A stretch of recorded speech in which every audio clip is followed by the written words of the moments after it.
Nous avons vu dans l'épisode précédent que le Seigneur rendait la justice au Moyen-Âge dans les villages méridionaux, qu'il avait le pouvoir de faire exécuter des peines de mort, souvent précédées de supplices. Cette capacité judiciaire confère au Seigneur une certaine extériorité vis-à-vis de la communauté d'habitants. Cependant, il ne faudrait pas croire que cette position représentait la seule modalité de contact entre le Seigneur et les habitants de la seigneurie. Depuis le XIe ou XIIe siècle, le Seigneur est aussi le protecteur des habitants, des membres de la communauté d'habitants qui pourtant s'opposent souvent à lui. La relation est complexe, mais le Seigneur est souvent amené à défendre les habitants contre les forces extérieures.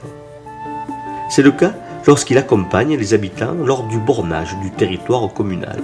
Ici, il impose son statut social, témoigne des anciennes limites et s'engage dans le rapport de force avec la communauté voisine dont les intérêts sont opposés.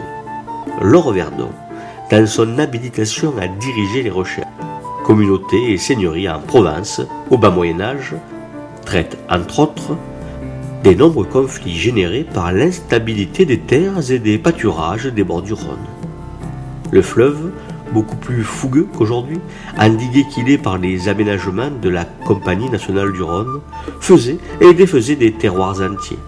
Fertiles en raison des alluvions qu'il y déposait, ces terres ont été l'objet d'un nombre incalculable de contentieux auxquels le roi de France a pris part, plus qu'à son tour. Il est fait mention dans cet ouvrage de rixes qui opposèrent des villageois de telle ou telle communauté à ceux du village d'en face.